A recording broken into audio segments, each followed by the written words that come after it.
Good morning, good afternoon, and good evening, everybody. Thank you for tuning into another Super Tease video, and we've got a nice round of nerfs coming to the Mage Tower and a 2-week extension. So if you have been struggling through this entire event to try and get these specific Mage Towers down, now you're going to want to see what types of nerfs are coming through and maybe try and pick which spec would be the best if you're going after that 7 out of 7 book, or if you're going after that Guardian Druid bear form. I know that this has been a frustratingly awesome experience for me.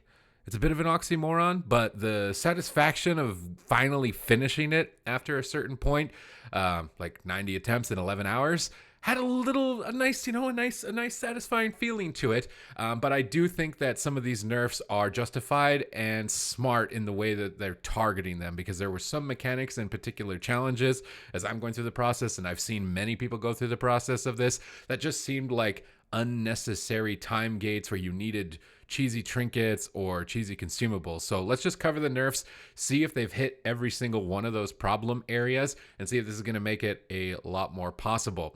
So we are currently in the process of deploying hotfixes, some of which have already gone live, to bring about the following groups of changes to the Mage Tower portion of Legion Time Walking. The Mage Tower will remain open for play for an additional 2 weeks beyond the original scheduled 2 weeks. This will be in addition to all other events already scheduled on the calendar. The Mage Tower will now close with maintenance the first week in January 2022, so you've got a long time to get this all the way through now. The in-game calendar will not reflect this change until it's updated at a later date, so don't worry about not seeing it on the calendar. We intend to make several targeted adjustments and bug fixes to enchants, gems from Burning Crusade Heroic Dungeons, and trinkets that come from Legion Time Walking. Some of these changes have already gone live, such as adjustments to the Endless Tincture of Renewed Combat and the Crusader Weapon enchant. I gotta say, though, the Crusader Weapon enchant is still really good. I've seen warriors after the fact that need to do it, and that enchant is really expensive on the auction house. I think that has been my number one frustration with the Time Walking event, was that I think our characters should have just been fully templated, trinkets disabled, gem sockets disabled, consumables disabled, and then the fight tuned accordingly for that. Watching all these extortionists just kind of run rampant on the auction house, and just all of these prices going up insanely high on everything, has almost completely drained my in-game bank account. Whereas I thought that this was about knowing your class, learning the mechanics of the fight, and getting through. So in my mind, in the future, I would have much rather preferred that they just disable all of those things. So it is just purely about you engaging with your class and the mechanics of the fight. If you don't agree with me, let me know what you think about that in the comments down below. If you do agree, then let me know in the comments down below as well. But that was my main point of criticism, having gone through this and still going through it, is that I really don't like having to buy these weird, cheesy items and trying to get around it sort of being templated, but not templated. So hopefully that can happen in the future. And maybe if they release new stuff like this, because I know I really want new Mage Tower content. Now let's get looking at the specifics. Several specs Mage Tower encounters are being tuned to ease the level of difficulty. End of the Risen Threat count encounter, so this is the healer one specifically. The Corrupted Risen Mages now wait 1 to 2 seconds before they can cast Arcane Blitz. And those same Corrupted Risen Mages, Arcane Blitz damage bonus is now 40% per stack, down from 50%.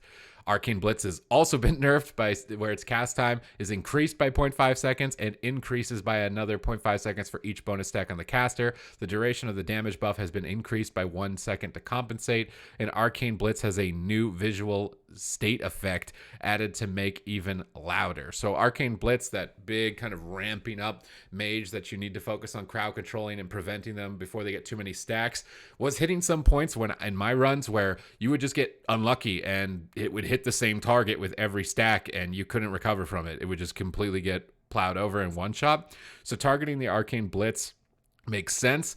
This seems like maybe a bit of an overkill. Nerfing the damage, nerfing the cast time, nerfing how long it waits to cast. Might have been a bit of an overkill. I almost would have rather it been the Corrupted Risen Mage can never cast on the same target more than twice as a nerf, because that is really what felt bad on it. But this is from the Resto Druid perspective. If you've played other healers in this one specifically, and this is it's a problem for you on those healer specs, then let me know in the comments down below. Regardless, this will help you get through phase 1 for sure. Stacking these up with the Knife Dance was particularly challenging, and after a while you'd get past this phase 1 consistently, and really just if you wiped later on, just want to get through it so you could see the rest of the encounter. So targeting the phase 1 nerfs is just going to get you to the rest of the engagement and see those mechanics sooner, so it's going to be great for the healers. The Xylem encounter, so this is the one for Arms Warriors. This is the one for Survival Hunter, Havoc Demon Hunter. The Comet Storm now waits 3 seconds before damaging players. Was 2 seconds, so you're going to have extra time to get out of that big kind of plow down AoE effect. So it's going to help your sustainability. To me, the problem with Xylem's encounter was the soft and rage timer at the end of the fight, where you've got these purple circles and you're running out of space. And I've seen a lot of players that just use the Crusader enchant, even post nerf, a bunch of other consumables, cheesy trinkets to try and get as much damage squeaked in, and they barely kill it, even going to all of those extents for stuff that's exterior to the Mage Tower. I would have rather seen a percent health nerf, honestly, to the end of the encounter, the same way that we're about to see for the tank encounter, because some specs just was borderline impossible to be able to get through it. I know maybe I sound like I'm just crying, like, oh no, why just, it's going to not mean anything now, but I really think that portion of it where you're relying on these cheesy effects to be able to kill it is just, it's beyond, you've already beaten the boss basically at that point, where it just comes down to that extra number that's not really kind of like, you know, catering and making it super easy and accessible, because it's still going to be really challenging to those that aren't initiating on all the mechanics of the fight. So again, kind of leads back to my first critique of this. But now the tanks, this is kind of, the tank one has been kind of deemed to be one of the most difficult, if not the most difficult overall, and they are targeting exactly what I wanted them to target when I went through my 90th pull of it. Is they're reducing Cruel's health by 10% for blood DK, and they're reducing it 10% for all tanks. Actually, it looks like Guardian Druid, no, okay, not Brewmaster, Guardian, Protection, and Blood all get 10% health reductions on Cruel. Again, it just felt like you would use your cooldowns correctly on all the Annihilates, and no matter what, the 5th one kills you, and you just couldn't do enough damage unless you were cheesing something or got really lucky, being able to avoid Infernal knockbacks to get a couple of seconds of uptime, that it was just like so tight that a small nerf to Cruel's health, 10% might be too big. But I like the direction of that nerf targeted for that one, because it didn't feel like that was about accomplishing anything to do with skill from watching other people who did it and doing it myself. So I think that nerf makes a lot of sense. For Frost Death Knights, it looks like they are going to be reducing the health of Xylem's Corrupting Shadows by 3% for Frost Death Knight, and reducing the Razor Ice health by 10%. So you're going to take less damage from the Comet Storm, and you're going to be able to get out easier as a Frost DK. If you're doing Xylem particularly, maybe I'll talk about this at the end of the video, which ones I think are the easiest. If you're really interested in going after that Mage Tower challenge, but this looks like it's going to be making Frost DK a little bit easier. For Guardian Druid, the Nether Horror's health has been also reduced, so those little purple guys will die 10% faster. That's going to make Phase 1 and Phase 2 a lot easier. Nether Horror's Nether Storm now has movement and melee combat interrupts. Melee combat interrupts. So I'm a bit confused as to what that means. You have to test that out, but with reduction in health, you might even kill it before they finish the cast now, otherwise you had to time your CC to interrupt it, so I'll have to wait and see what that was. For Prop Paladin, your Tormenting Eye is also being reduced. You're probably going to one-shot it with Judgment now, if you didn't already. Smoldering Infernals now cast Smash every 6 seconds, up from 5, so you're not going to have to deal with being knocked off the platform in the Phase 1 and Phase 2. Again, it seems like a lot of stacking nerfs for this. I would have rather maybe they seen this go more slowly than applying all of these, but it was definitely true that the tank one was way more challenging.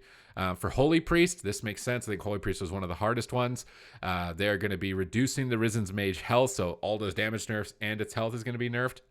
And the Knife Dance is going to be doing 10% less damage. So if you didn't have a way to interrupt it or crowd control it, maybe with a fear or stun or something, it's just going to be doing less damage. So you might be able to AoE heal through it now. Resto Shaman is also getting a buff on top of all those Risen Mage changes, which is now the soldiers are going to do less damage. The Knife Dance is going to do less damage, and the Risen Mage is going to do less damage. So the Resto Shaman is going to be a lot easier to get through, at least in the Phase 1 and in Phase 3. If you get to the second portion of the fight, does it actually make it easier though? Because I want to talk about that for a second. Which encounters do I think are the easiest if you want to go for 7 out of 7? If you don't care about the bear form skin, I honestly think Prop Paladin has the easiest time for this. To be able to jump in, just being able to one-shot the eyes, being able to pick up the purple guys, AoE them down passively while standing on top of the boss makes it a bit easier. Now with reductions in Cruel's overall health, it'll be easier to kind of cleave him down and avoid the knockbacks from the Infernal. So if you're going after the tank one, Cruel, then I would recommend going after Prop Paladin. But if you really want that Guardian Druid one, I still think you should probably go for that because it's one of the best bear form skins in the game. For healers, I had a really smooth time on Resto Druid, but I've seen a lot of people doing it as Holy Paladin. Seems like Paladin is a really good class for getting this challenge done, because I also think Ret Paladin is one of the easiest ones for Sigrun, for how much you're able to heal yourself. Doing it on classes that can't heal like Rogue is really challenging, so doing it on Ret or maybe Enhance is going to be a lot better for Sigrun. And then when we look at the Worm guy, I'm sorry that I can't remember what the Worm guy's name is, but I've seen a lot of people making level 50 monks and Beast Mastery Hunters to get the Worm boss. Hardest Worm boss, Discipline Priest, I think by far. Having seen people doing that, I'm personally avoiding it. Basically, Priest as a class is really tough for Mage Tower. You may want to avoid that one altogether. And then where are we? I'm already losing track. So we've talked about healers. We talked about tanks. We talked about Xylem. So I've seen a lot of people doing Arms Warrior for Xylem. Just being able to get through the final phase with enough DPS. The DPS check seems to be a little bit more lenient, or you're able to just get more damage out. But I've seen a lot of Arms Warriors abusing the Crusader enchant with this, even post nerf. I'm thinking about picking it up myself before I jump in there and I go for it again.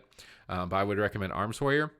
And then for Agatha, the final one, I've seen most people not really struggling with this. Some people are telling me Feral Druid is the easiest, but I've seen Fire Mages walk in there and get it done pretty easily. So other people are telling me they made level 50 Ellie Shamans and they were able to do it pretty easily. So Agatha doesn't seem to be particularly challenging, unless there's maybe one spec I'm missing out in that challenge. But I was thinking about doing it on Mage to get the Mage Transmog, doing Xylem on Warrior to get the Warrior Transmog, you know, kind of hitting two birds with one stone, getting that 7 out of 7 and some class Transmogs. But that's basically my list. What do you think of these changes? Do you think that they're appropriate? Do you think that they're overkill? Do you think that they need to do more moving into the Mage Tower? But other than that, I hope that you enjoyed the video. I hope that the content was useful to you and you learned something from it to apply to your own gameplay and enhance your World of Warcraft experience. If you enjoyed the video, make sure you hit the subscribe button. I'm doing my best to kind of relay all of these updates to you in real time so you can stay up to date in the know and now of World of Warcraft and potentially pique your interest in it in the future if you've left at this time. But other than that, thank you very much for watching the video. I will see you in the next one.